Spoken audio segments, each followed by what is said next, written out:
Good day to everyone. My name is Carolyn Perkins. I'm the host today for the NAACP update, and our guest today is Rhine McLin, former mayor, and she's a member of the Board of Elections here in Montgomery County. Hi. Hello, Miss Carolyn. It's such a pleasure to be here. I'm always excited when I have an opportunity to talk about voting. And whenever you think of the NAACP, you think of voting. So it's a pleasure to be here. Well, we're glad to have you. We thought today we'd kind of sit down and talk about, questions that have come to me and other folks and that happen when people are trying to get registered to vote, or things that have gone on that they might not know about, like the purging of names and things like that. So kind of let you have your way of saying what you want to say. The purge comes about that if you miss two major elections and you haven't voted. See, the way that you keep your voting active is that you vote regularly. But if you miss voting for two consecutive presidentials, and that doesn't mean just voting in the presidentials, that means like 8 years you haven't really voted. Period. Then you are prone to be purged. And one of the things that when people are moving, I guess the last thing on their mind is, let me change my address when I move, right, so that the Board of Elections will have a record of my new address. The other thing that we do sometimes when we change our names, whether we get married and adopt a name, or we get divorced and return to a name, we fail to notify the Board of Elections. So, no, those are little things, but they can cause sometimes to be a problem when you go to vote. Now, it's when you do in-person voting, which they call early vote, there's an opportunity at that time for any of that information to be caught, probably at that time, and corrected. But when you go to the polls on that day, if it poses a problem, then they're probably going to give you a provisional. And when they give you a provisional, you have 7 days to correct that. So whatever the issue was, you need to contact the board. It's 10 days. You have that time to go to the Board of Elections and correct it. So if you early vote, you don't have some of those issues like change of address, you won't have those issues? You don't have to file provisional? Oh, if you early vote, they'll catch it there. Okay. They normally will catch it. Okay. And then that can be corrected. But if not, then you have to wait the process. Okay. And one of the problems that we have with voting is that it's people signatures. You got to make sure that that where you print, mm-hmm, and where you sign, and that's extremely important, because for lack of a signature, your ballot could be rejected, especially if it's an absentee. Okay. And absentee people have to make sure that unless it's a gubernatorial election or a presidential election in Ohio, those years they're automatically sent out to the voters, the absentee. Otherwise, you have to request, and that's important, to request an absentee ballot. And you can call 937-225-5656 to request an absentee ballot. Okay. What are the other locations that you can go to for absentee ballot voter registration other than down to the board or calling them? Is there any other place? For absentees, sometimes you can find them in the libraries. And there's groups out, and I'm sure that the NAACP office has some absentee ballots. But more than likely, you can just request it, they'll send it out to you. If not, you can pick one up generally at the libraries. Okay, are they qualified, or do they count if you print one off of the internet? If you print it off of our website, yes. Okay. Yes, Great. it does. That's some of the things we try to say. If we don't have it, go to the internet. If Well, you got it, and, you know, to pull it down, yeah, you can do that. And one of the things about in-person, I want to just make sure I go over the hours for in-person voting. To write down, today is October the 19th.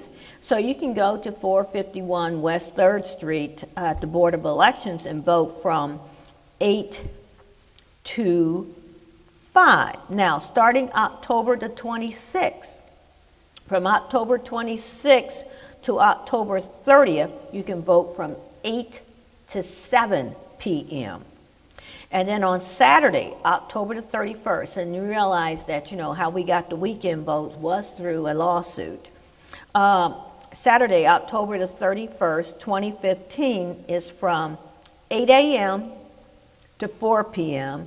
And then on November the 1st, you can vote on, that's a Sunday, from 1 to 5 p.m. And then on Monday, November the 2nd, you can vote from 8 to 2 p.m. Also, if you go in person to vote downtown, and you park in the county parking garage, the county they'll give you a voucher for your parking. So there's no excuses for anyone not to vote. And I also wanted to talk about, as we talk about voting, you know, the League of Women Voters.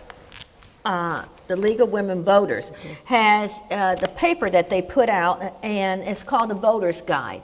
And it explains of all the candidates, all the issues in the county, and that is right there at your hand. You can get that also at libraries to pick it up. And it's free. And it's free. And the League of Women Voters started doing this once the Dayton Daily News used to do that all the time, and then they quit. And the League of Women Voters picked it up, and that's very important. It's a nonpartisan voter service and information. Okay. There's another thing that usually comes up when we're out is if I'm away from home at the time that it comes up for voting, do I vote where I'm at, or can I get a registration or a ballot and still vote in this county? Are you talking about absentee? Say that my job requires me to move around, right, but my residence is Dayton, Ohio, then I would use an absentee and vote in Dayton. Okay, great. Okay. Unless you physically move your address to another place. Is that like college kids, if they move their address to wherever they're going to school? A lot of the college kids do use the address where they are attending school, and so therefore a lot of them register to vote at wherever they're going to school. Okay. And that's not, they tried to make that a problem at one time, but the college kids really pushed back on that in the state of Ohio, and so they can do that. And a lot of times, like nursing homes, residents of nursing homes, that's their residence, the nursing home. Right. But like if it's a case like if an assisted care, like I just had a knee replaced, so I'm only going to be there temporarily at this particular location, then my residence of home would be where I vote, be used for voting. Okay. But I could still request an absentee. Okay, that's great. The Board of Elections, do they vote monthly, quarterly, or how often on issues that might come up? Well, we meet basically once or twice a month, depending on what's going on. Right. And we have a meeting on October the 20th. They're open to the public. Okay. And they start at 8:30 in the morning. And what we talk about, we approve the bills. We have to approve the ballots. If there's any change in the employment policy among the workers, we have to do that. During election time, right after election time is really key, whether somebody's signatures had enough signatures. I mean, we have to vote to say that it was rejected. We also, when it comes to what was the intent, somebody will kind of like mark on their ballot. We always try to do it in favor of the voter, but sometimes it's not very clear. Or somebody might do two people. The same, there's two people running, they vote for both of them, which casts out the vote. So you have those type of issues that come up at the Board of Elections that we have to approve. We have to approve actually the ballot and who's on the ballot, because we have to certify the candidates. So if I vote for, let's say there's two commissioners, and I accidentally vote for both of them, that throws the whole ballot out. No, just that. Just that question. Just that vote for those two. Okay. Okay. And then and one of the things that you see that, not like for folks on this ballot that you have now, you're going to have you have three statewide issues. You have issue 1, 2, and 3. So you got to be very careful on how you vote for those. And you need to study those issues before you go. And so that's why the League of Women Voters Guide is so important, because it gives you the whole issue so you can make an informed decision. And then there's also, depending on where you live, there are other issues on the ballot. So there are, and levies. So you have to really pay attention to where you're voting. And also, based on the policy, the state law, the ballot rotates. So in your precinct, the candidates may come in one order, and then in another precinct, they may come in a different order. So they do rotate. Oh, I didn't know that. Yes, they do. Okay, that's something good to know. And so now with us having the DMV, the driver's motor vehicle, it's synchronized into what our e-books, which has made it so easier for when people come to vote in the precincts, because we consolidated some of the precincts that you may go to a particular place and you may have 3 or 4 different voting places in there. So now the way that the law is that you only will be penalized if you choose to vote there and that's not your precinct. Right. Okay. If they tell you have to go to another precinct, you can. And one of the things you have to make very clear, that the last day of early vote is Monday, November the 1st, the 2nd, but a lot of people still try to come down on election day to early, they think that it's a centralized voting place that they can come, and that's not true. So before election day, if you wait, a lot of people say, I just love the experience of going to vote on election day, then you should really make sure that you call down to 937-225-5656 and make sure you know where your polling place is. You give your address and your name, and then they'll tell you where your polling location is. And another thing that it's kind of late now, but for the next elections, that they're always looking for people to work at the polls inside, and so you should call and put your name on that waiting list at 225-5656, and you have some training. And you get paid. You get paid to be on the front seat of watching the political process work. So that's a good opportunity. And they're always looking for people. Right. We never have enough.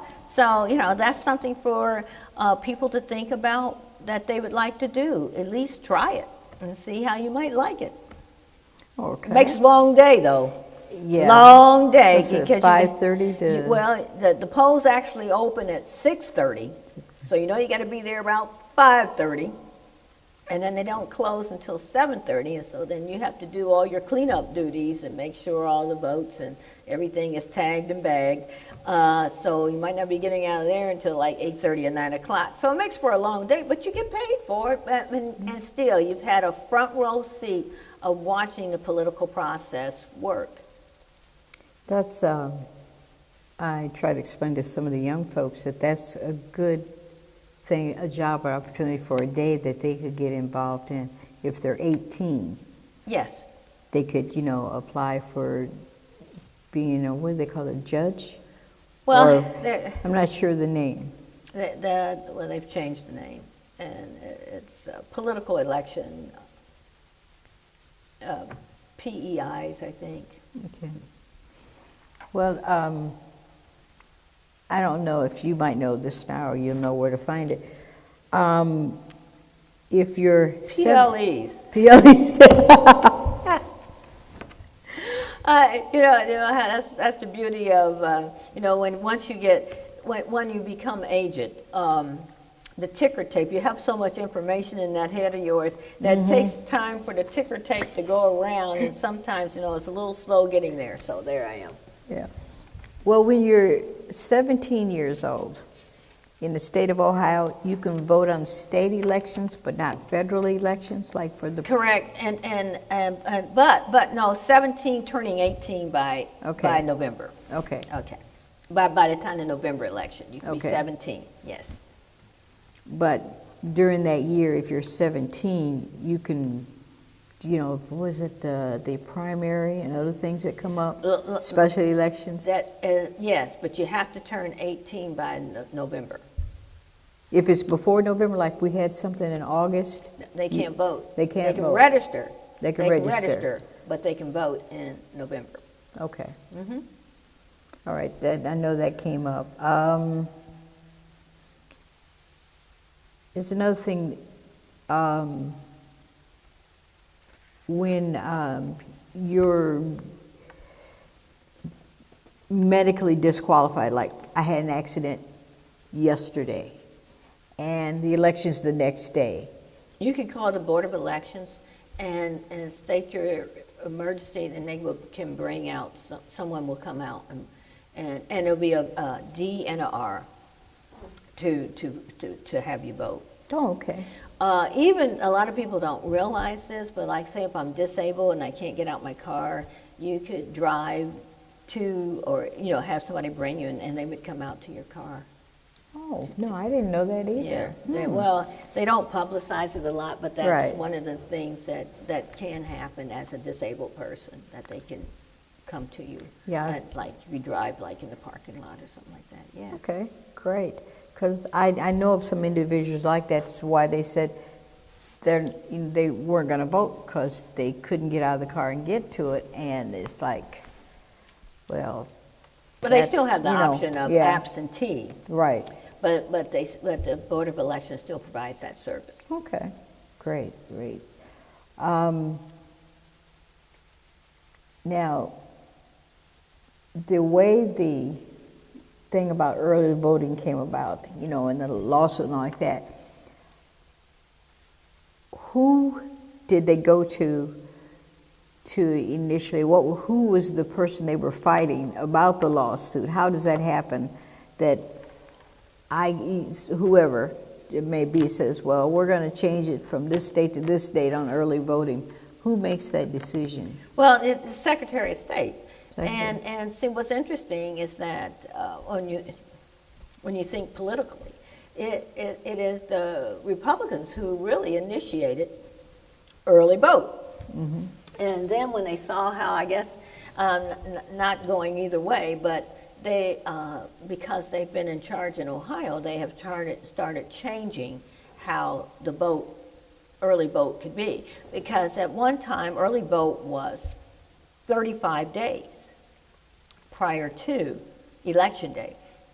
Now it's down to 28 days. And then also what's been removed, we used to have what they call the Golden Week, where you could register and vote that same week. And it was called the Golden Week. You could register that day and also vote. Well, they eliminated that. Okay. So because of the lawsuits, that means that you had to sue the Secretary of State, because the Secretary of State is the controller of how elections are ran in the state of Ohio. Okay. And so they set out the rules, and that the Board of Elections, where in Ohio, because each state is totally different how it's run. But in the state of Ohio, we have 88 counties, and each county has its own board of elections. On the board of elections serves 2 Democrats and serves 2 Republicans. If there's a tie, then the Secretary of State breaks it. Yeah, that could make things interesting. Well, as you can recall, that Dennis Lieberman and Tom Ritchie were on the board of elections, and they got fired by the Secretary of State and it was over the issue of early vote. So there's a lot of history going on in Ohio over that early vote. Absolutely. It's other places too, but we're talking about Ohio. So. And Ohio has always been, in so many instances before, Ohio had always been so progressive. And so now that it is starting to change, and it seems like the pressure of what happened in Alabama, where they were closing all of these DMVs in areas, especially where minorities were concentrated, to be able to get ID to vote. But it seems like they're having some movement where the governor is kind of changing his mind on that, because suppressing the vote is against what I call being American. And so many people, women have fought to vote, minorities have fought to vote. So many people have fought. I mean, if you weren't a landowner, at one time only landowners could vote. So the history of voting in America has evolved from struggle, total struggle. And this year, we celebrated the 50th anniversary of the Voting Rights Act. But folks fail to realize that act has been gutted so. And because of the gut part that has been taken out, that's why you can see the things that are happening like in Alabama or South Carolina, because the guts of the bill for the voting rights has been removed. That's kind of, we were doing a thing with some young folks about the history of voting, and it went from the Irish people and the Catholics and the Italians. They had everybody that came to the United States. Seems like they had to go through some strife to be able to vote. So as you said, it's not a new thing, but it's like it should be an old thing and over with, all this haggling about voting, but it's not, it seems like. No, and I think, and if you recall, voting had reached kind of like nobody really paid attention to voting after the Voting Rights Act. Voting had its, it was just something that we just do. Everybody, each political party, each nonprofit group pushed for voting. It wasn't until the Gore and Bush race, in year 2000, I think it was, that voting became now a political football, and is still being kicked around because of the hanging chads in Florida, and all the different things. And in fact, to the point that the presidency race was not settled but by the U.S. Supreme Court. That popular vote, I think Gore got it, the electoral votes, but anyway, it was satisfied by the U.S. Supreme Court. So it showed you the power of appointments to the U.S. Supreme Court.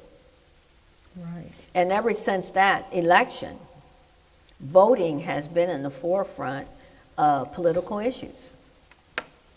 So that's quite a while. Yeah, it's quite a while. Yeah. And the opposites to folks voting is relentless. And so you and I can recall that I couldn't vote until I was 21 years old. Mm-hmm. And because of the Vietnam War was the push and the movement to change the voting to 18, because the thought was that if a young person could go and die for their country, then they should be able to vote. So it was changed to 18. So I can recall also, as well as you, that on election day, like in this case, it'll be November the 3rd, if you didn't vote on November 3rd, you just couldn't, it was over. And that you couldn't even get an absentee unless you showed or that you were disabled or you're going to be away from the county. Right. I mean, you had to have an excuse to do absentee ballots.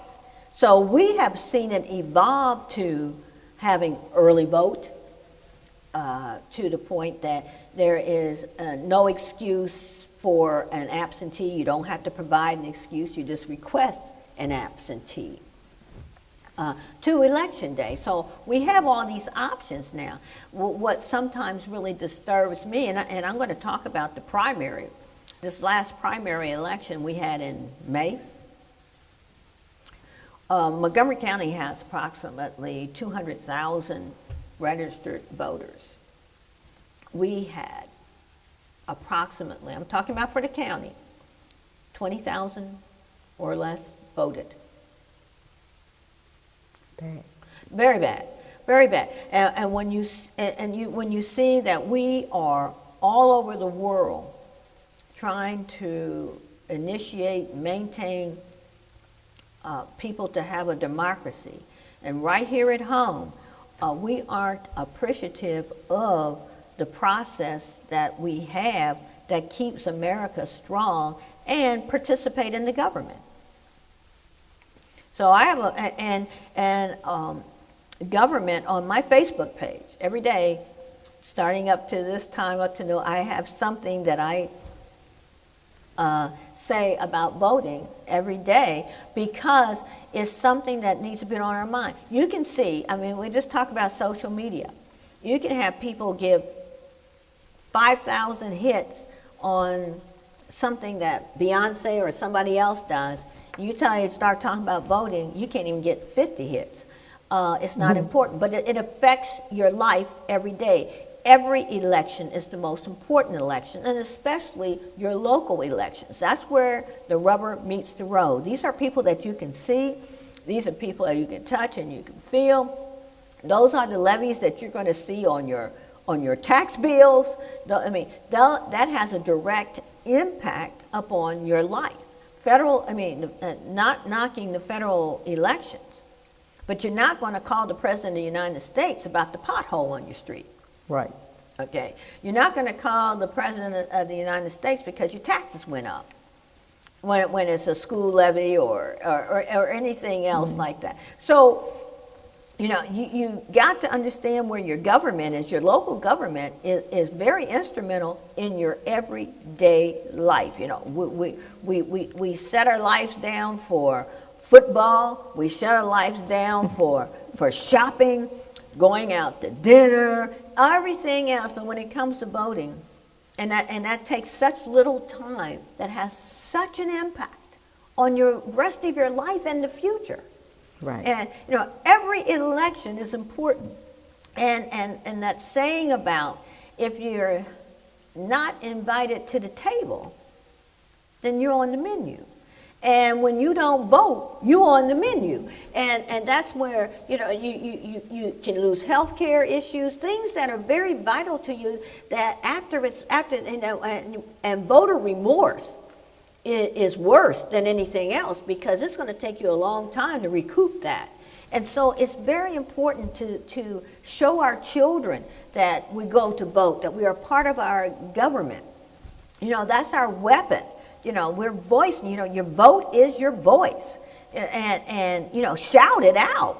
Right. I get really excited when I start talking about voting, because I've come through that era where so many folks, where we've marched and protested and been beaten and killed. So many folks trying to get just the right to participate in our government. Right.